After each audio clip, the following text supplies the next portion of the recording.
Welcome to the Frost Art Museum. My name is Amy Galpin, and I'm the Chief Curator here at the museum. Thank you so much. Thank you so much for joining us today.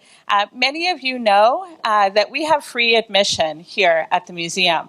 I'm incredibly honored to work at a museum where the admission is free. And I can't think of a better show to have free admission for than Art After Stonewall. And many of you are members. Membership here at the museum supports free admission.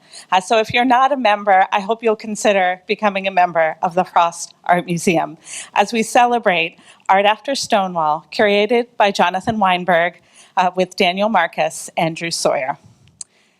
Putting together an exhibition and a day like this involves many people here at the Frost Art Museum. I want to acknowledge members of our curatorial team like Kevin McGarry and Ashley Valinas. I also want to mention my colleague, Tanya Alonso, who has done so much to make today special. The Columbus Museum of Art has been shepherding this show and caring for the works for some time. We've had the great pleasure of having their registrar, Nicole Rome, here for a week and a half, and also Daniel Marcus, the Roy Lichtenstein Fellow at the Columbus Museum of Art. We really extend our gratitude to the entire Columbus team. You're all here today.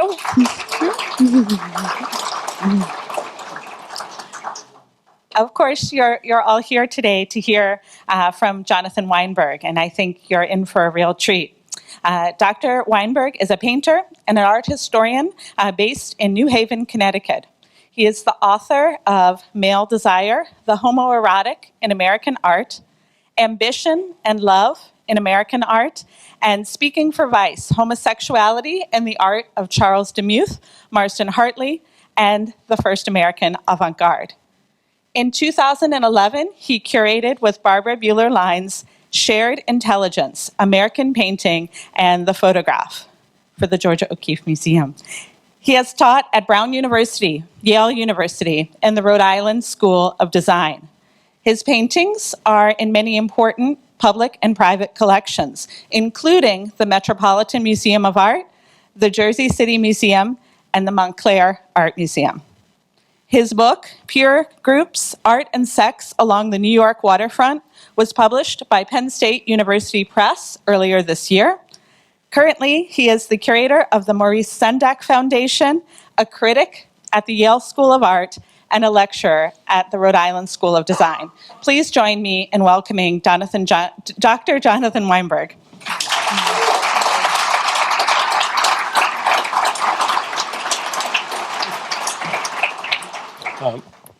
Thank you.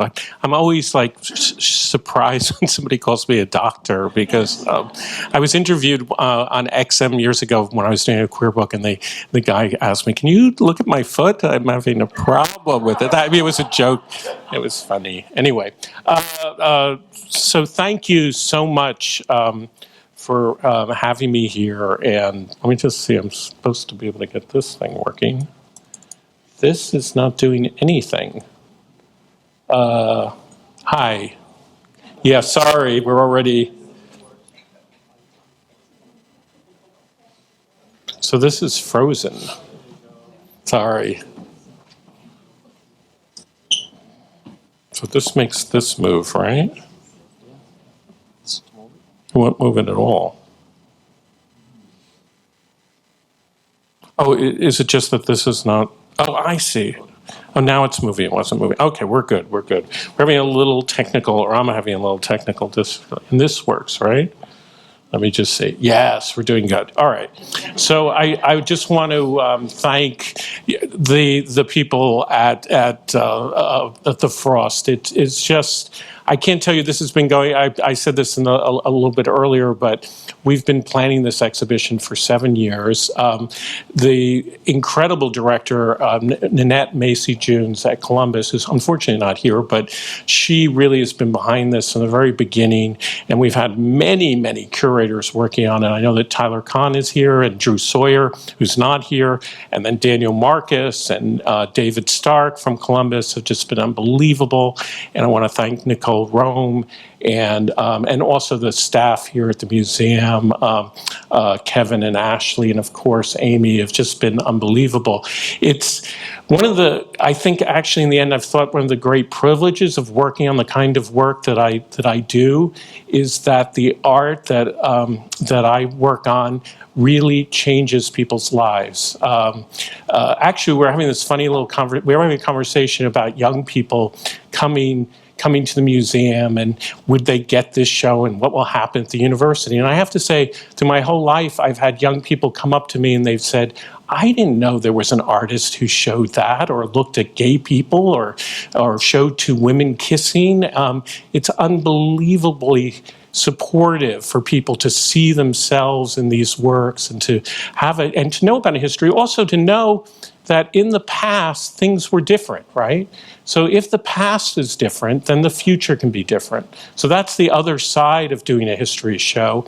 We're not just showing you the way the world is now, we're showing the way the world was before and how things have changed. So that's part of the theme of the show and why it's such a privilege to work on this, but also to thank the Frost for showing this work. I also want to thank Gabriel who's here, who's a fundraiser. I'm blanking out. Gabriel, what's your Matheson, who's doing this unbelievably great job of fundraising, because this show is incredibly expensive to put together, and we've had, there's a long list of people. You can get all the people that need to be thanked by buying the catalog, which is really fantastic and has an incredible series of writers. A lot of the people who are we also had an incredible advisory board, and many of those people wrote for the catalog and gave us advice about what artists to include in the show. So one of the things that comes up immediately is like, why Stonewall? Why is that so important? Why is it that what happened in 1969, and as you probably know, but a lot of people don't know this, is that Stonewall was a bar in New York, and in June 28th in 1969, the patrons, it was a working class bar, many of them were trans people of color, working class kids who just, as Tommy Lanigan Schmidt, one of the artist who was in the space at that time, said they just wanted to dance together.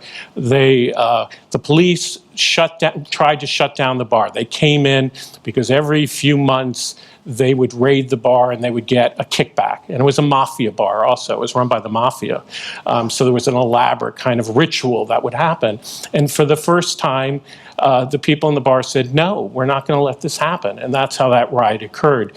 Now, there had been other riots like that in the past, in the history of queer people. Gay liberation didn't start in 1969, but what was crucial about Stonewall was the decision a year later, and over that year, not to let it be forgotten. These riots that occurred over many days, that there would be a pride march a year later to make that into an anniversary. So a key idea of the show in general is that representations, the images that we make of the past, actually change the way that we think of the past. They are as important as the act itself of rioting, if you will, of standing up. And it's curious that one of the frustrating things about Stonewall, or maybe it's one of the things that makes it so exciting for artists, is that nobody took any photographs at that initial riot. We don't have any pictures of it. It's created great historical issues for who was there and who wasn't there, but that's not what this show is. That's not what this show is about. We do have this sort of sweet picture just of the Stonewall in itself, and thank God for artists. We have artists like Tommy Lanigan Schmidt who created allegories about it and has done wonderful art to remember what was going on. And here he's saying the big thing at Stonewall was the mixing together and being able to dance slow. It was a place where that could happen. There were a lot of bars where you weren't allowed to do that. And this is actually, you can take away from the show, not only is the Frost Museum free, but we give out a sheet, which is a memory Thomas Lang Schmidt did 10 years later of what occurred at the bar, and everybody can take one of those. And this is a picture, Tommy is in the striped shirt, and these are his friends in front of the Stonewall Inn. So coming out, so I'm just going to go over some of the themes just to sort of, and then as you go around, you don't have to maybe spend so much time reading labels. Coming out is a huge thing, right? One of the huge mantras of the movement in the 60s was the idea that if you were still in the so-called closet, how can you change anything? How can you affirm yourself? But this idea of coming out is really curious because, as I always tell people, I came out like last week when I called up the cable company in a rage because, you know, they're charging me too much, and I mentioned my husband, Nick Boschnack, who I realize I have to thank for being so supportive, right, and wonderful. And I mentioned my husband, I'm coming out to the cable company. It's not that important, I suppose, but they don't know I'm gay on the phone, right? So coming out is not something, it's not a binary. You're not, in the culture, it tends to be talked about that, like you're in or you're out. But queer people know that you have to come out constantly, all the time, right? Because there's an assumption that everybody's straight, right? So, and yet, in a general way, as we move forward in the world, you know, people come out, you know, because they like Downton Abbey, right? You know, there's this sort of idea about, I like it, but I'm ashamed, I have to say. You know, so that's weird, right? But there's this idea of identity and affirmation, of saying who you are and being upfront about that. This is this great Keith Haring poster about that, right? And this is a very famous, or at least very famous in my little world, this great coming out poster, which was created originally for a magazine, a newspaper, and it's based on a photograph by Peter Hujar, who's one of the great photographers of the 20th century. What people don't realize is they look at that photograph and think, oh yeah, that's a march there. He's just took a picture of everybody marching down the street. The whole photograph is posed. They went there very early. They posed everybody. They even at the time they thought, oh, we should get people of color into the photograph, but the few black people who they knew that who were part of the group didn't want to risk their reputation. And that's a huge thing that you have to keep in mind, that coming out is not the same for everybody. Certain people have the privilege to come out. Certain people live in communities where they're going to be supported. Certain people are young and beautiful and they look great, and older people may worry about their job, etc. So that's something to keep in mind as when you think about the notion of coming out and whether it is liberating for everybody. Anyway, this picture is a setup, is what I'm trying to say. They wanted to create a feeling, but here's the key thing. In the 60s, there were plenty of movies and beginning to have images in the culture of gay people. But for the most part, they were miserable, right? So if you watch the movie The Children's Hour or even The Boys in the Band, these are wonderful movies, but they end where everybody in them is miserable and unhappy. And I still watch them and I cry and I cry and I cry, right? You look at this, you don't cry, it makes you happy, right? So that's a huge thing. I think when you go through this show, even though, you know, because I'm going to immediately make you unhappy, so many of the artists in this show should be alive. They should be my age. So many of the artists have died because of HIV, AIDS, or many of the artists you should know about, but they died because they're old. And, you know, there's a lot of sadness in the show, but the general feeling of the show is one of liberation, of openness, of showing you things. And I think that's another big thing. In pre-1970s, 80s queer art, when it is shown in the history of art, and I've written a lot about that kind of art, the emphasis is on hiding, in a sense, or revealing things. But again and again in the show, artists are showing you things. It's not about a code. There's not a secret, right? So I'll talk about that later, I think. So here is a work by Leonard Fink. This is a perfect example of coming out. Leonard Fink was this wonderful sort of a lawyer, but on the weekends he took photographs. Downtown on Christopher Street, he was known as like the mayor of Christopher Street. He was beyond his roller skates. Everybody knew him with his camera. Uptown, his family said his family didn't know he was gay. So New York was big enough so that you could be out downtown and in the closet uptown, right? And you may know people like that now, right? Another key idea at the time, this is a wonderful photograph by Kathy Cade in the beginning part, which is this notion that you can't be free until everybody's free, right? Abolish all anti-gay laws, but there's this other poster that says none of us are free until we're all free.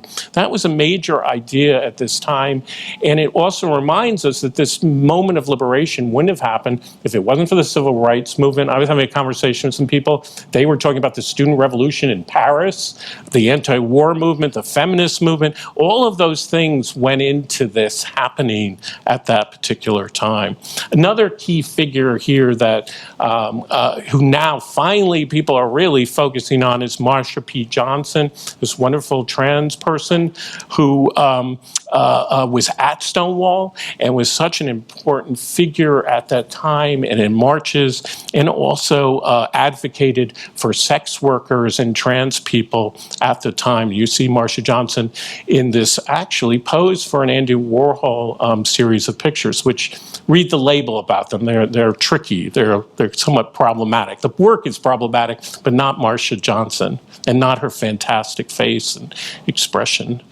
Here is Sylvia Rivera, who worked alongside Marsha Johnson, and points to another issue of inequality. Sylvia, this is taken at the very moment in a key parade where Sylvia Rivera is giving a speech, and this is, we have videotapes of this, turning to the crowd and saying, look, people in the movement are not being supportive of trans people. There are a lot of places where we're not welcome. We're also part of this movement. So again, I like to point this out, that one of the great things about this show is this idea, Drew Sawyer writes about this in the catalog, the idea of community, about how one of the things that the works of art are doing is creating a strong sense of community and resistance. But you have to keep in mind that if you went back to the days when these works were happening, at any given point, half the people weren't speaking to the other people.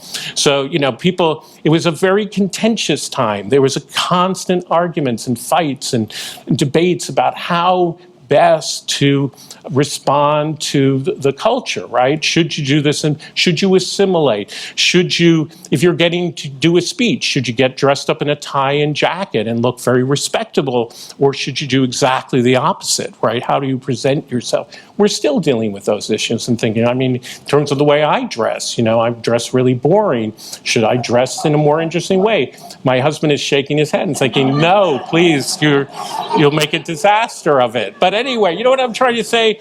These issues are still going on. All right, so we broke it down into 7 themes, outlaws, this sort of idea, and this comes to the idea of presentation, right? There are certain artists, certain people within the movement who are going out of their way to upset, to be different, to stand out, right? And celebrate that. And so there's Kate Millett, for example, who is so important in terms of feminism, who wrote this key book. She was a doctor too, PhD. She did this book, Sexual Politics, and then was on the cover of Time magazine. Alice Neel, the great painter Alice Neel, painted Kate Millett.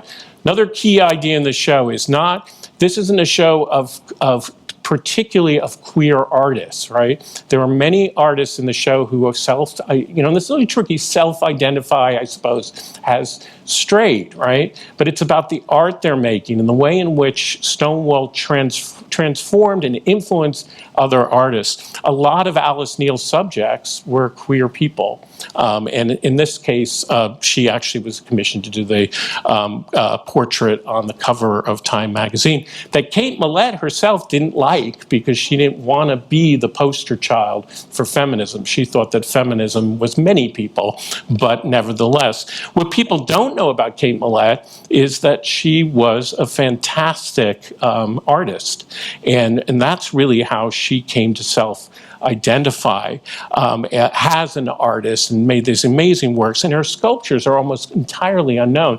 This particular sculpture, I think, has been seen once since it was made, so it's a great privilege to have this in the middle of the show. It's called Futility, and again speaks to me of the idea of even if you're in a cage, you can see through the bars. You can see the possibility of escape. It is actually about, or she was making work about, this this terrible story of this woman, Sylvia Lichens, who had been actually imprisoned in the basement and tortured. And for Kate Millett, that was very symbolic of the way women and lesbians were treated in the society. So it speaks on many, many different levels.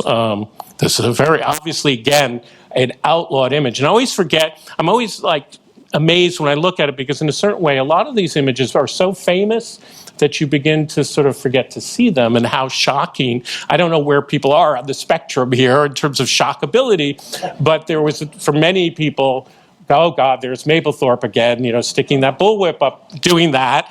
But for other people, they've never seen this before, and it's still a shocking image to make a affirming picture of this kind of an act, right? And also looking at us, he's turning around looking at us and saying, why are you looking at me? Is this really so terrible what I'm doing? Maybe it's kind of exciting. Or he looks like a devil. He looks like a kind of devil figure. I think that's kind of remarkable. And this is the famous X portfolio. We have 2 pieces from this, and we have the actual box that created such a scandal at the time. And this is the kind of point that I was making about revealing. So my first book was about Marsden Hartley, and this is his portrait of German officers. So that's from 1914. And you have to decode it, right, to know that it has a gay subject matter. Whatever you're going to say about the Robert Mapplethorpe, whatever you think about it, you don't have to decode it. I think you can pretty much say that it has something to do with sexuality, at least. Okay, but what people don't know is that and it's not as well known, is that there are wonderful works by women that also deal with images of bondage and leather, because a lot of the stereotypes about women and lesbians are that they go out, they're interested in the country and they spend their time out, That's true to a degree. They did form utopic groups, but they also had leather community. And also, Morgan Grenwell is a fantastic photographer, and so we have work by her. We have work by Louise Fishman, a fantastic painter, about anger, about being angry about the way, again, women are treated, this idea of outlaws. So she did a series. She mostly does work that's totally abstract, but she did a series called the Angry Series, which are all different women that are in her circle or women that she immensely admires. For example, herself, but also Jill Johnston, who recently died and is really a wonderful, fantastic writer who wrote, I have the next picture, who wrote the famous Lesbian Nation. She actually said, I don't necessarily agree with this, or maybe you don't agree with it, but she actually said that all women need to be, in a sense, have to be lesbians if they're going to be feminists, meaning not they can't love men, but they have to love themselves, right? You have to love yourself in order to be a feminist. And that was a shocking, radical notion in 1973. Here's another shocking image by an artist who identifies as straight, Linda Benglis. Oh, goodness, by the way, I misspelled her name. It's Lynda. Linda Benglis, this famous advertisement in Art Forum, in which she takes the phallus to herself. Most of the editors protested. They didn't want this to be an art forum, but she insisted. One of the things, this is kind of Weinbergian, because most people don't focus on this, but I think one of the reasons this is in the show is Linda was a big supporter of queer rights and worked with artists like Ray Johnson, but also that dildo is kind of the thing that it's a gay men's thing. It's a double-headed dildo at the time, She was looking, in other words, at erotic art, the kinds of things that were going on within the sexual revolution, but as a way to kind of shock, and this still is shocking. I mean it to shock you on some level, right? Here is T. Corinne, who did a coloring book. And I actually don't teach the class anymore, but at RISD we used to do this assignment where I would have the students color the coloring book in. And I have to say, RISD students really know how to color things in. They made beautiful, beautiful images. This is still considered so problematic. It was during the Clinton, I wasn't in the Clinton administration, where they nominated this gay man for a ambassadorship, and they said just because this book was in a library that he had given money to, that he shouldn't be endorsed. And that worked, by the way. All right, so there's another whole section, I'm just checking the time, the uses of the erotic, right? So I've sort of shown you some in-your-face images, right? But there's a lot of work in the show which is, I don't want to use the word subtle, but isn't just about, showing you body parts or just about directly about sex, but is in this larger notion of what the power of the erotic, the body, of kind of sensuousness can mean. And one of my great heroes is Audrey Lorde in her writing. Now, some of the reviews said we're doing a tricky thing here. Audrey Lorde, when she wrote this famous essay, The Uses of the Erotic, was focusing particularly on women and the power of lesbians to really think about how the erotic doesn't have to be about sex, but is about a kind of energy, force. And the move that we did here is to think about that as a potential for everyone, not depending on how you were born biologically, but the way in which you might think about the body, right? And I don't know if Audrey Lorde would like that or not, but it's something that we're kind of playing with here in the show. And so we have another great work. T. Corinne is, I already showed you, but I knew T. She's one of the founders of the Gay Caucus of the CAA. She was this amazing teacher of photographers. There are many photographers on the show, like Jeb and Kathy Cade, who said that they didn't even think of themselves as an artist until T came into their lives and made them understand, what they were doing was art, right? And here she's doing this amazing picture of two women kissing. Harmony Hammond, who another great friend, incredible feminist and sculptor. Harmony, a lot of you might know her work because she's done amazing books. She did an amazing book on the history of lesbian artists. Basically, Harmony said, nobody was writing these histories. She wasn't going to wait for art historians to, do it, because they weren't going to do it. So she did it herself, right, and started curating shows.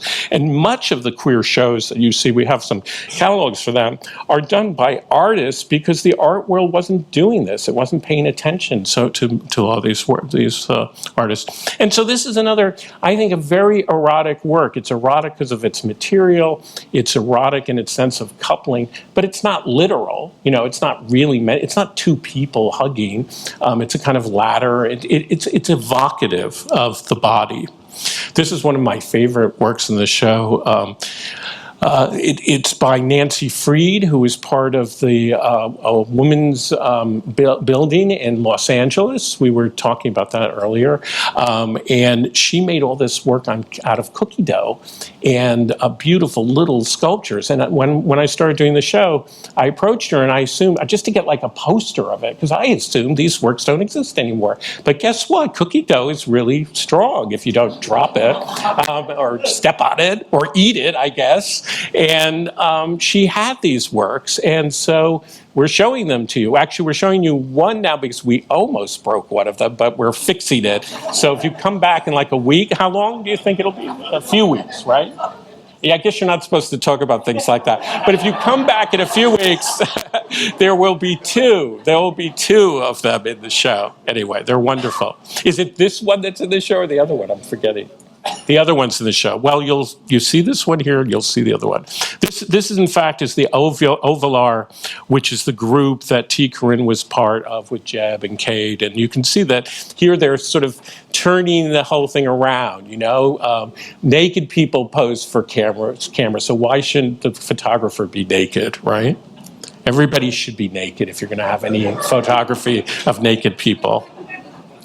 I work with a lot of models, and I can tell you that they really don't want me to be naked in front of them. But that's a whole other story. Anyway, and this is a fantastic magazine that T. Corinne and other photographers were part of putting this work into, called The Blatant Image. Okay, here's shifting gears. This is a kind of plug for my book, which is about this, called Peer Groups.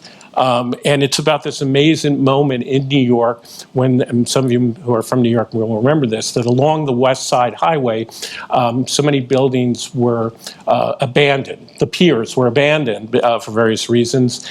And gay men went into these places and use them for sex and sunbathing, et cetera, et cetera. Mostly gay men. During the day, in the open piers, there were women and men. But at the same time, a whole slew of different artists, really famous artists, like in our show, Vito Acconci, in this case, Gordon Matta Clark, who's one of the really most important, I think one of the most important artists of the 20th century, made pieces in these spaces. And I've been obsessed. I made paintings in these spaces as well. And I've been kind of obsessed with the ways in which these different worlds overlapped. People either knew each other or didn't know each other. Gordon Matta Clark, when he made this enormous cut in this space, talked about keeping out what he called the S&M fringe while he did this. But guess what? The S&M fringe came back in. They're not exactly here, but he couldn't keep them out, right? Here they are coming back in. Did I put this in? I have to just point out that when the book came out and this picture was published, the guy there with his leg sort of coming down, he contacted me. It turns out he's alive, and he's a famous he's a very well-known costume designer. He did the costumes for Hadestown. So that's kind of cool. And I had no idea about him. He happens to be in the picture. So there you go. This is a fantastic photograph by Alvin Beltrop, who really practically camped out on the piers, doing so many of his works of these beautiful men sort of posing on the pier. Okay, and then another huge theme is the idea of playing with issues of gender, of play, fun, but also drag, thinking about the nature of gender, breaking against stereotypes. A lot of these themes, of course, overlap. So many of you some of you maybe remember the Coquettes, who were so important in San Francisco. You might not know that the wonderful artist, we have a great painting by Martin Wong, but one of his very first works of art is a poster for the Coquettes. I love those are the things that I thought were so much fun doing this show that I didn't know about, but learned from doing the show. One of the people at Leslie Lohman, who is the director of sort of installation and everything, I didn't know that he took photographs, and he took this amazing photograph of Sylvester, the great, musician, singer, disco guy, who was a member of the Coquettes. And I didn't know that. I didn't know he was part of the Coquettes. I didn't know that Rob Rosen took this amazingly beautiful photograph of Sylvester, so that was cool. And then there's many of us know David Hockney. He's probably one of the most famous artists in the show, but you might not know that he did this unbelievably great painting of Divine, who's from all the John Waters movies. And this is another great favorite is Charles Ludlam, another great portrait by Peter Hujar. People ask me, what is my favorite work in the show? Well, one of them is this. I knew that Charles Ludlam was famous for all these great drag shows that he did with his troupe, the Ridiculous Theater Company, but I did not know that he had a puppet theater that he would do every Saturday. And for him, puppets were the ultimate way of thinking about almost theater, that you could do so much just with your hands and perform and have such minimal means but do such great things. So we have these incredible puppets. And to put all these things in the same show at the same time, to me, is queer, right? Not to have a hierarchy. To have David Hockney, but also to have these puppets in the same space, I think that's cool. Here's another example, though, of gender play, right? Here you have the same people. By the way, that's Nancy Freed over there, who did the little sculpture at the Women's Building. And in one picture, they are in so-called butch outfits. In the other picture, they're in femme outfits. And this is the thing I like about Nancy, is that she really was femme. She can't really do butch. You notice that? So she's the same. Some people can't play, right? Or they don't play in the same way. But the other thing is that on any day you can put on a different outfit, right? And that's really important. Or we have Hal Fisher's Gay Semiotics, in which this is really of the day, because I in the 70s is when I came out, and I didn't understand this thing about handkerchiefs and that different colors meant different things. Do some research on this. I'm not going to go into what the different colors, but I like yellow is my favorite color. So I just say that you could get into some real trouble with that one. Okay. Anyway, okay, so things are queer. I've been using the word queer, but if you're old enough, like actually I'm old enough to know that the word queer used to be a bad thing. And still a lot of people, older people, don't like the word queer as a description of LGBT people, but I'm fine with it. We start with this great Dwayne Michaels picture. It's there and tells you this story, and you never know in the picture what's true and what's not true, right? Is the toilet, is that a regular-sized toilet, or is it with a giant in it? Or is the toilet really small, and where is the toilet? Is it in the book? And it just goes around in circle. And the point of this is that everything is queer on some level. You never know what the truth is on some level. Although I don't want to sound like Donald Trump here, but let's put it this way, is that the world is a very uncertain world, and one's uncertainty is an ongoing process, right? That if you put something in a different context, it changes its meaning. Let's put it that way. Context is everything. History, in a way, is everything. So actually, we were having a discussion about this earlier too. The answer isn't, oh, well, then you don't know what's true or not true. The answer is you need to figure it out, right? You need to try to struggle with it and understand it and immerse yourself in it in a certain way to get someplace. So anyway, things are queer, right? Here's an amazing work by Deborah Bright, who used to teach at RISD for a long time, in which she inserts herself into an Audrey Hepburn movie, Breakfast at Tiffany, right? And it's a whole circle of really clever things about that movie, because if you watch the movie, it really closets the gay subtext of the movie for Hollywood's sake. So she's really playing that up. And in a way, she's being more queer than the character. It's supposed to be queer, but in the movie, you never kind of know that, because they never really tell you that. It's in the story that the movie's based on, but not in the movie itself. So that's kind of really amazing.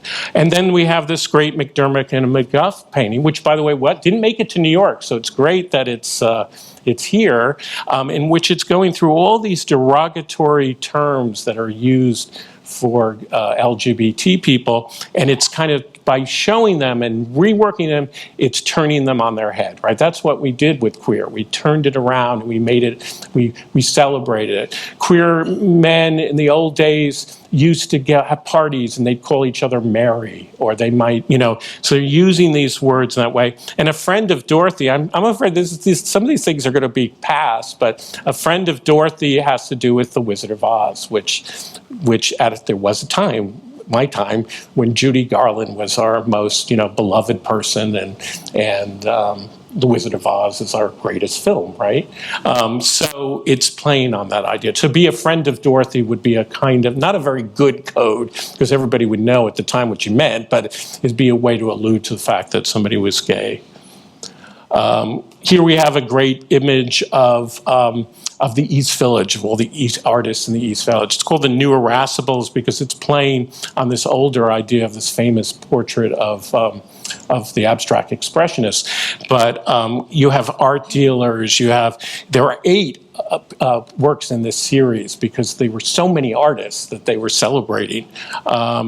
And this is a wonderful Nan Golden of Greer Langton, who's a wonderful artist in the show, and a very close friend of mine, Robert Vitale, who was a wonderful artist who died of, both these artists are no longer with us. Robert died of HIV, Greer of an overdose, but they're fantastic. And this is, I think, an incredibly beautiful image. As you know, Nan did the Ballad of Sexual Dependency, and these are one of the images, one of the key images in that series. This is Greer's work. Greer was a trans artist. I mention that because her work was often about that, right? We have many artists in the show, or several artists in the show who are trans, but their work isn't about that, so we don't point that out. But her work often dealt with issues of transitioning, of the body, and I think that's very key. And for example, this wonderful self-portrait of her coming out of surgery. This is a whole. The queer art world is pretty small, so I hate to. It sounds like I'm name dropping, but I do know a lot of these artists. I'm sorry.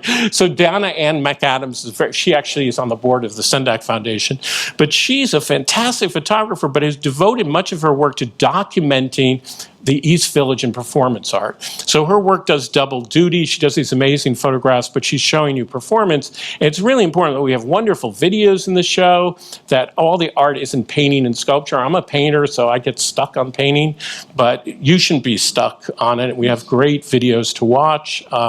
These are some of the performance artists who were so important in the East Village. John Byrne, Tim Miller. And then this is really important. Oh, what is going on? It doesn't want us to do this. Okay. This is a key Florida moment. The circuit scene, and well, he's not in Florida anymore, but he did a lot of his work, Martin Kreleth, in Miami.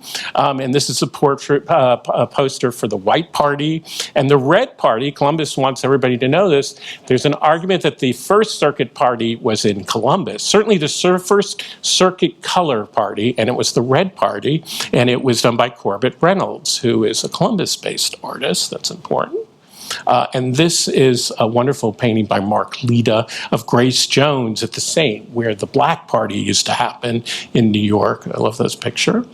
All right, and then another huge section is AIDS and activism.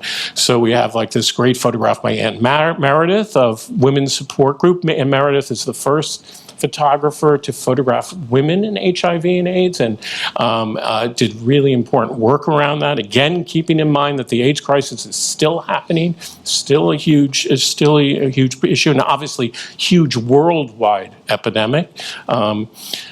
But it's also one extraordinary story about in the 80s about how the community responded to the AIDS crisis, remembering that Ronald Reagan, I know that you have a Ronald Reagan house here, but Ronald Reagan would not say the words AIDS until the very last year of his presidency. So silence equals death, and this is the first poster, really the first famous poster that gets put together by this project of artists, and that leads to Grand Fury that did this, that worked with ACT UP to, again, in essence, riot or protest and make sure, and had the most extraordinary effect on healthcare, not just for the AIDS epidemic, but for other groups, other ill people, sick people, so that later the whole process for how drugs go through the system has changed because of ACT UP and Grand Fury, right?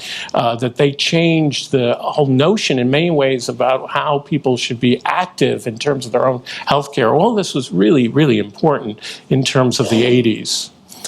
This is the names quilt, which I think is also really moving. And in some ways, you know, I don't want to stereotype it, but in some ways, Grand Fury is very East Coast. The names quilt, which starts in San Francisco with Cleve Jones, has a much more sort of, in some ways, softer thing.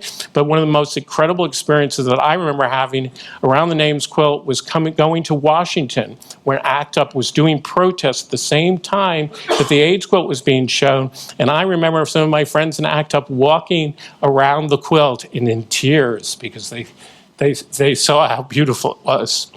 Sorry. Okay, and the show ends with "We're Here." I don't know anybody was part of Queer Nation, but that was the big chant in the late 80s. We're here, we're queer, get used to it, right? Yeah, everybody, we should all say it. We're here, we're queer, get used to it, right? So that's the way the show ends. Adam Ralston, who was part of Grand Fury, this is a little sticker that was put out all over the place. He shamelessly stole this idea from Barbara Kruger, who was hugely influential on, we wanted to have a big Barbara Kruger, but they wouldn't loan it to us. I have to say, it was too hard to get a Barbara Kruger, too expensive, but we tried. But Barbara Kruger would be the first to say that she's thrilled that these artists used her work because she too, as a postmodernist artist, appropriated other artists. We have Vaginal Davis, fantastic video by her, and fanzines by Vaginal Davis. Watch that fanzine. Watch her video. It's hilarious. This is Lenore Chin, fantastic self-portrait that has a whole backstory because she set it in a apartment of a close friend who died of HIV, and that's that friend's brother who's taking the actual picture. So it has a whole complicated photo. This is a really great picture by Sang-Kwan Chi that points out a lot of the difference of the show. So it's called Art After Midnight, and it's kind of like an artist's portrait. It's got Keith Haring in it, and it's got Anne Magnuson and Peter McAlpin's in it, and all these different artists. But look how happy they are and full of joy. And this is not the usual artist self-portrait, right? They're not serious. That's part of the spirit of this time, you know? People had a lot of fun, you know, and that's one of the reasons that initially when we did the show, we thought we might end with AIDS and activism. And Visual AIDS was this great organization that preserves the work of artists with AIDS. They said to us, no, don't end with AIDS, even though that's their mission. End with this sense of joy and excitement, and we won't forget this, but it'll have a different kind of resonance. And so here's a great Kathy Opie, the gang here. And then this is such, I'm so proud that we were able to get this painting. This is one of my favorite paintings with the big heat, Martin Wong, with these two firemen kissing in front of these buildings, right? It's in the uses of the erotic, but it also in a certain way belongs in the We're Here section. And that's true about a lot of the art in the show. You could rearrange it. I mean, Danny and Tyler, we've had so much issues about that, where to put things, because there's so many overlapping themes. Any particular work could be about coming out, it could be about the uses of the erotic. So these themes are very, they flexible. Ash Harris, I'm just coming to the end here. Fantastic image of America. And Allure Aguila, who just died last year, fantastic Latinx artist. And this is a lawyer, Carla. She did a series of works of people from her community. And again, has in Kathy Opie, that's one of the affirmations that's going on in the work. Another Miami artist, Felix Gonzalez-Torres, who did this spectacular series of works. But this particular work, which was originally was actually meant to be a billboard in Christopher Street at the what is it called? At Sheridan Place, right? Plays on the idea of it was done in 1989, and so it actually recaps the 20 years of the show by going back to Stonewall and making people recognize the history of queer people acting up, if you will. And then let's not forget, we have a whole section, right? This is the special Miami. This is both something to be proud of and shameful, right? That you spawned Anita Bryant, but you also spawned, when you got lemons, you make lemonade. This is the perfect, it's oranges. If you've got oranges, you make orange juice, I guess. Or you don't make orange juice, because the idea was, the response to Anita Bryant was to boycott orange juice. And it had a huge effect. It really did. I was just reading it, ruined her career, thank goodness. Because for those who don't know this in the audience, Anita Bryant, Dade County was ahead of the curve by passing a law against sexual discrimination. And Anita Bryant mounted a movement to rescind it, and that worked, but it spawned this nationwide boycott in the 70s, and so we wanted to have a little Miami section. And then this is a really amazing picture by David Warnerovich called One Day This Kid.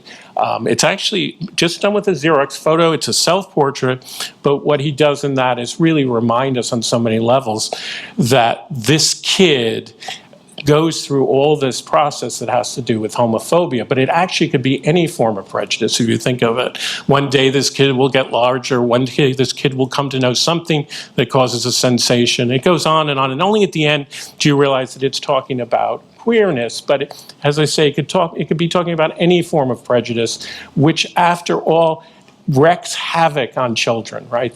They have to learn this from somebody, right? All this hatred.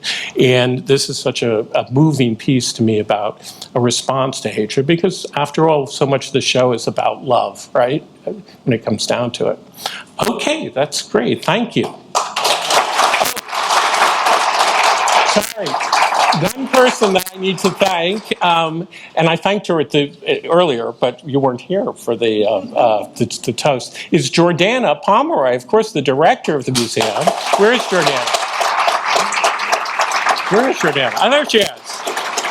And believe it or not, I taught Jordana in high school. My first teaching job was I was a high school teacher, and I taught Jordana. She was in my class. So there you go. Okay, I think we have 10 minutes for questions. So if you'd like to raise your hand, I'll come to you. Oh, here.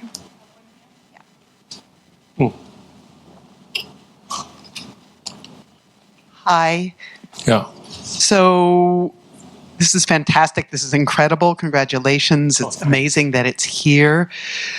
But I was wondering why isn't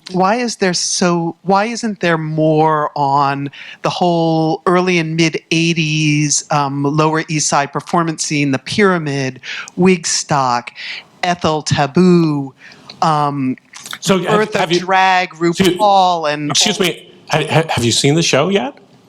No. No, okay. Talk about any of that except Right. I'm just showing you highlights. We have a fantastic image of Ethel. We have an actual performance in the Pyramid Club. We have so it's great. That was a good question, so I could answer.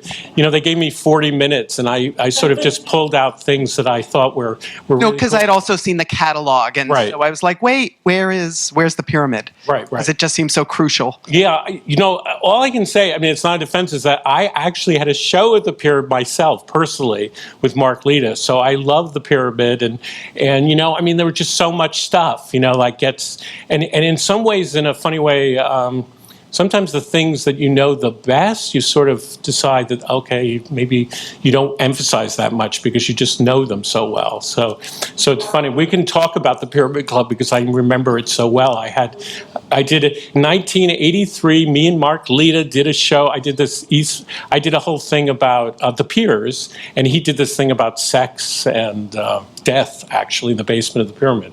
Not that we were huge Pyramid people, but the Pyramid is amazing. It's still there, isn't it? Still going? It is. It's nothing like it used to. No, of course. Nothing is like it used to. But we do. It's really not like it used to. But Tim Miller and Ethel Eichelberg. We also have Stephen Varble, and we have Jack Smith, and we have a lot around performance. And also, I think it's also because I'm a painter, and so when I show you the stuff, I end up showing things that are two-dimensional rather than focusing so much. But I think we do have it. And the catalog, it has Drew Sawyer's essay talks about that too, I think. It's hard to cover everything, I guess. We have another question right here. Yeah. Hi, I was curious, didn't the death of Judy Garland have something to do with Stonewall? Oh, thank you. You were like planted in the audience.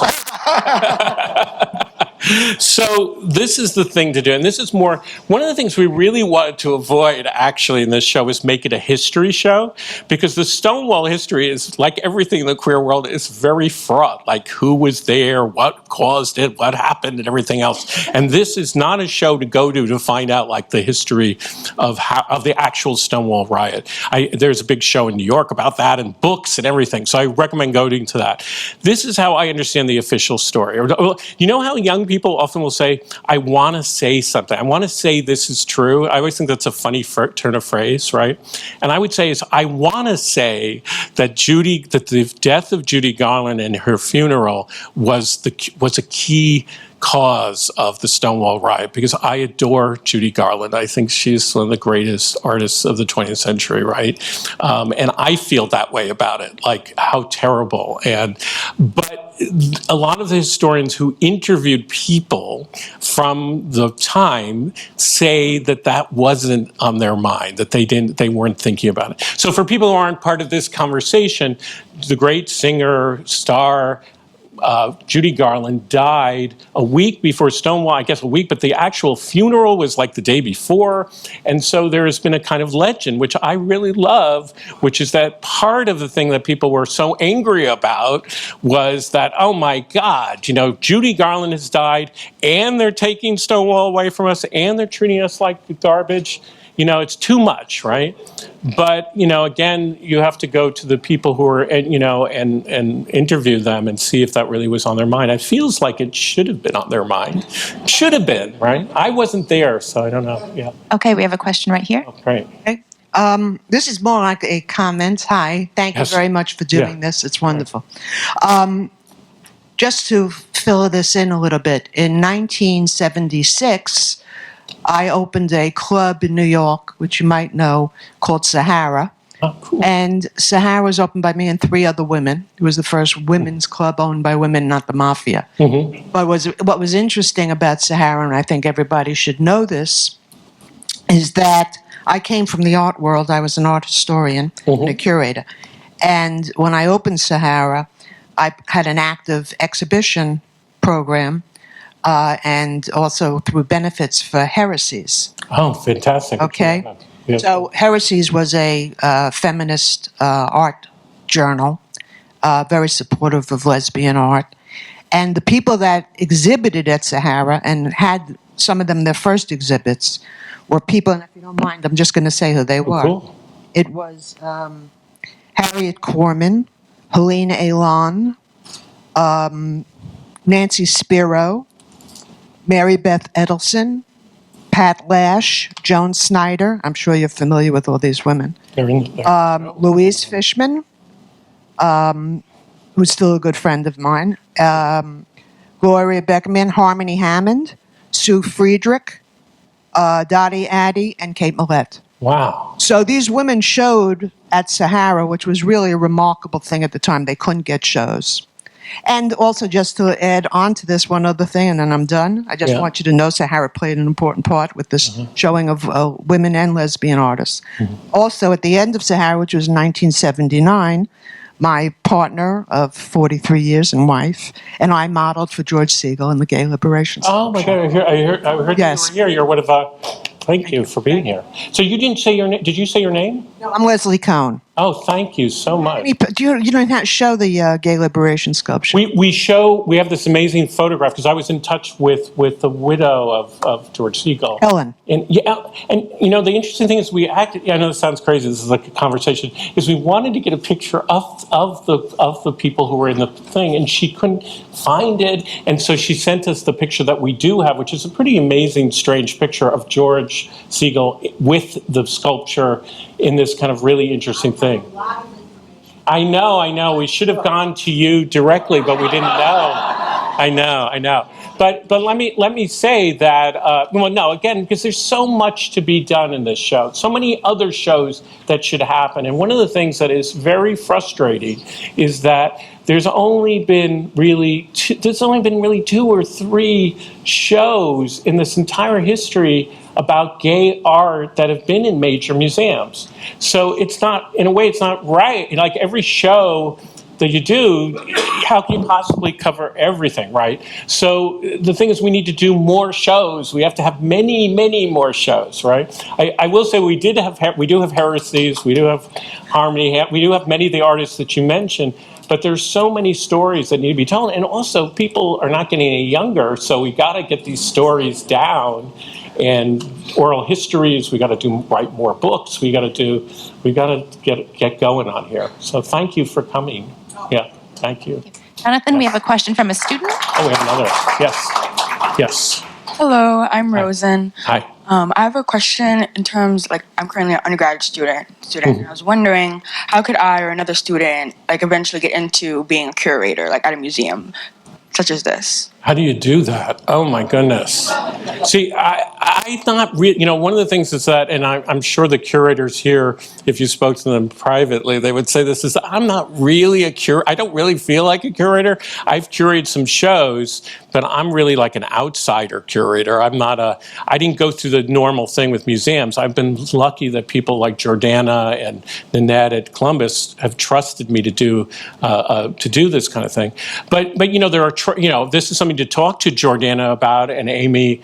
There are tracks where you can just, where you train to become a curator, and then you go to a museum and you do it. The way I came to do it is a very odd track, which is that I was a regular teacher and an artist, and because of the work that I was doing, I was asked to come in and curate shows. But I don't, I'm always learning stuff, like even how you're supposed to handle a work, or how you're supposed to.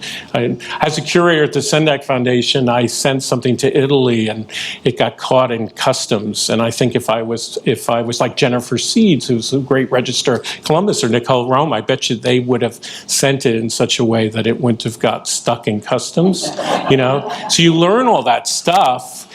sometimes in school, but I think most of it, right, Tyler, you learn in the museum, like being an intern or coming to work in a museum and learning the trade, I think. And we can give you some of our business cards and touch base afterwards. Yeah. Great. Good We have a question in the back.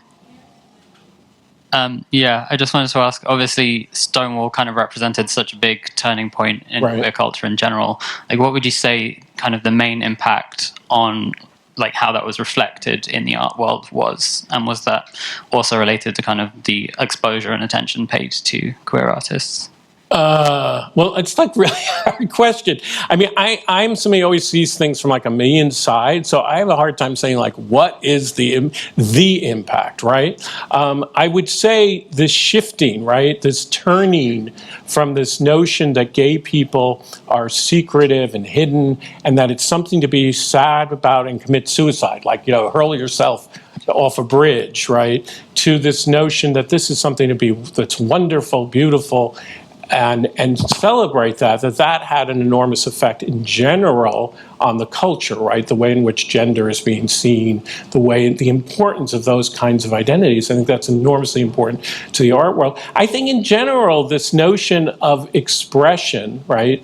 Of that, what is on the you know, what you're revealing is important rather than what you're hiding or it's secret. So I think that's a really important idea. And that, you know, it reverberates. It's not that Stonewall is the first, you know, gay people are the first to show sex in art, right? Because the sexual revolution is happening at the same time. But they were doing it perhaps in a way that was in your face way, in a way that explicit, in a way that was still to this day. I mean, when I showed the Mapplethorpe, when I showed the Linda Benglis, you could feel it in the room. Everybody was tensed up and was, you know, and yet all you have to do is, I give you, just type the word lesbian into the computer, right, or in your phones, and your phone will just explode with images that have nothing to do with women's own body, but it's all straight fantasies, right? So your phones will become dirty, filthy things. And so why are we so horrified, you know, when something is a work of art, right? So that transformation, I think, is really important in the art world, that way of thinking about it. I mean, even a person like me standing up and being sort of outrageous, isn't that sort of something that, the very notion of being outrageous? I was in a show called Outrageous Desire, right, of you know, letting it all hang out, right? That's, I think, a big deal. Okay, we're going to have one more question right here. Yeah. Listening to you, one of the subtexts I hear in your comments and conversations is one of age. Right. Basically, you're constantly, you know, referring to the fact is that, well, I have to explain this to you, you don't know about it, and so on. Also, if you look at the images, there are no old people, or very few old people. Basically, most of the images and the artists are young or younger. Now, of course, there are very, very good historical reasons for that. It's not as if that it's, you know, they've been excluded. In many ways, they excluded themselves. Yeah, but my point... let me just say, I have to interrupt you here because, again, this isn't the what I'm showing you isn't the show. Okay. Thank God we have the show and not this. We have the amazing portrait by Don Baccardi of Christopher Isherwood. Okay. We have Barbara Hammer's amazing film Didactic. We have many images of older people. That was something I was very aware of. So I just want you to know, there is a show. This is just a little taste, like, you know. Anyway, go on. But anyway, the point is that the notion that looking at Stonewall as a generational event, right, and seeing it as an expression of a generational energy and moving it through. However, constantly going back to Stonewall and using that as a sort of like the origin story of who we are. I think really sort of omits the fact, you know, how age operates. I mean, Robert Mapplethorpe, if he wanted to really give us transgressive art, he would have shown images of men 70 years old, you know, being fucked. And, you know, that would be very, very transgressive. Yeah, but I have to say, I can't help, and I'm sure many of you are thinking here, if he had lived and didn't die of AIDS, maybe he would have done that. Okay. You know, that's the key thing here. So many of these artists didn't survive. Good. No, thank you. I just wanted to make that comment. Right. No, and I agree. There is no doubt that one of the things, and I think it's, you know, as somebody who's 62, ageism in the queer world is a terrible, terrible thing, as it is as it is in the culture generally. There was a really powerful thing on this podcast that talked about prejudice and how there's, I don't know, sociologists have done studies about how when certain prejudice, given the trajectory that we're on, when will people stop being homophobic? When will they stop being racist? When will they, I don't know how they come up with this. But the scary fact was, on the subject of age, they came up with never, that all groups, almost all groups, at least in America, are on some level prejudiced against old people. So that's something pretty scary, actually, in a place like Miami, right? And as scary for me as I turned 62 a few days ago. In New Haven, by the way, if you're 62, you get a cheaper movie ticket, but not seemingly in Miami. You have to wait till you're 65. But anyway, I'm laughing about it. But what you're talking about is it's a huge issue, right? And it's something we need to think about. Okay. All right. Yep. Yeah. Thank you all. I know there are a lot more questions. Jonathan's going to be upstairs.